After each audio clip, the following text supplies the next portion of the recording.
किसी शहर के रेलवे स्टेशन पर एक भिखारी रहता था। वह वहां आने जाने वाली रेलगाड़ियों में बैठे यात्रियों से भीख मांगकर अपना पेट भरता था। एक दिन जब वह भीख मांग रहा था तो सूट बूट पहने एक लंबा सा व्यक्ति उसे दिखा। उसने सोचा कि यह व्यक्ति बहुत अमीर लगता है, इससे भीख मांगने पर यह मुझे जरूर अच्छे पैसे देगा। वह उस लंबे व्यक्ति से भीख मांगने लगा। भिखारी को देखकर उस लंबे व्यक्ति ने कहा, तुम हमेशा मांगते ही रहते हो, क्या कभी किसी को कुछ देते भी हो? भिखारी बोला, साहब मैं तो भिखारी हूँ, हमेशा लोगों से मांगता ही रहता हूँ, मेरी इतनी औकात कहाँ कि किसी को कुछ दे सकूं। लंबा व्यक्ति बोला, जब किसी को कुछ दे नहीं सकते तो तुम्हें मांगने का भी कोई हक नहीं है। मैं एक व्यापारी हूँ और लेन देन में ही विश्वास करता हूँ। अगर तुम्हारे पास मुझे कुछ देने को हो तभी मैं तुम्हें बदले में कुछ दे सकता हूँ। इतना कहने के बाद वह लंबा आदमी ट्रेन में बैठकर चला गया। इधर भिखारी उसकी कही गई बात के बारे में सोचने लगा। उस लंबे व्यक्ति के द्वारा कही गई बात उस भिखारी के दिल में उतर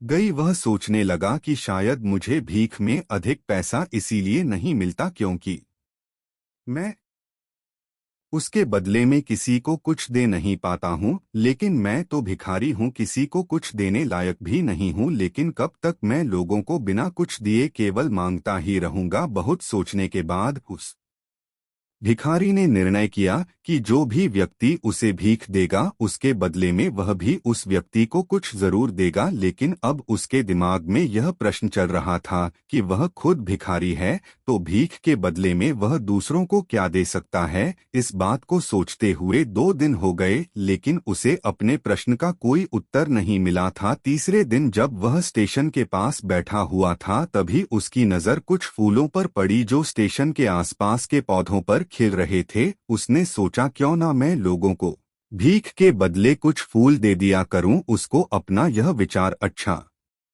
लगा और उसने वहां से कुछ फूल तोड़ लिए। अब वह ट्रेन में भीख मांगने पहुंचा। अब जब भी कोई उसे भीख देता तो उसके बदले में वह भीख देने वाले को कुछ फूल दे देता। उन फूलों को लोग खुश होकर अपने पास रख लेते थे। अब भिखारी रोज फूल तोड़ता और भीख के बदले में उन फूलों को लोगों में बांट देता था। कुछ ही दिनों में उसने महसूस किया कि अब उसे बहुत अधिक लोग भीख देने लगे हैं। वह स्टेशन के पास के सभी फूलों को तोड़ लाता था। जब तक उसके पास फूल रहते थे तब तक उसे बहुत से लोग भीख देते थे। लेकिन जब फूल बांटते बांटते खत्म हो जाते तो उसे भीख भी नहीं मिलती थी। अब रोज ऐसा ही चलता रहा। एक दिन जब वह भीख मांग रहा था तो उसने देखा कि वही लंबा व्यक्ति ट्रेन में बैठा है जिसकी वजह से उसे भीख के बदले फूल देने की प्रेरणा मिली थी। वह तुरंत उस व्यक्ति पास पहुंच गया और भीख मांगते हुए बोला, आज मेरे पास आपको देने के लिए कुछ फूल है,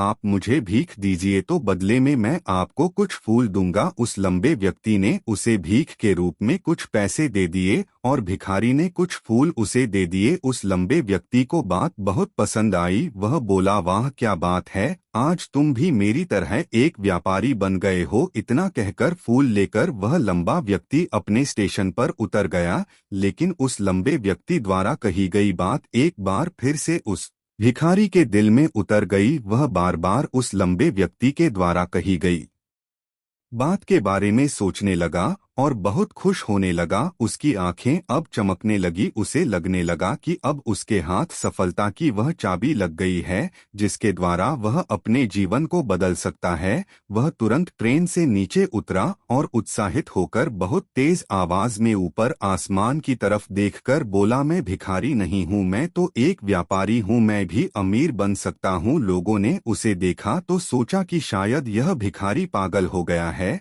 और अगले दिन से वह भिखारी उस स्टेशन पर फिर कभी नहीं दिखा। लेकिन 6 महीने बाद इसी स्टेशन पर 2 व्यक्ति सूट बूट पहने हुए यात्रा कर रहे थे। दोनों ने एक दूसरे को देखा तो उनमें से एक ने दूसरे से हाथ मिलाया और कहा, क्या आपने मुझे दूसरा व्यक्ति बोला, नहीं, क्योंकि मेरे हिसाब से हम लोग पहली बार मिल रहे हैं। पहला व्यक्ति बोला, नहीं, आप याद कीजिए, हम पहली बार नहीं बल्कि तीसरी बार मिल रहे हैं। दूसरा व्यक्ति बोला, मुझे याद नहीं, वैसे हम पहले 2 बार कब मिले थे। अब पहला व्यक्ति मुस्कुराया और बोला, हम पहले भी 2 बार इसी ट्रेन में मिले थे। मैं वही भिखारी हूँ जिसको आपने पहली मुलाकात में बताया कि मुझे जीवन में क्या करना चाहिए और दूसरी मुलाकात में बताया कि मैं वास्तव में कौन हूँ। दूसरा व्यक्ति मुस्कुराया और अचंभित होते हुए बोला, ओ याद आया, तुम वही भिखारी हो जिसे मैंने एक बार भीख देने से मना कर दिया था। और दूसरी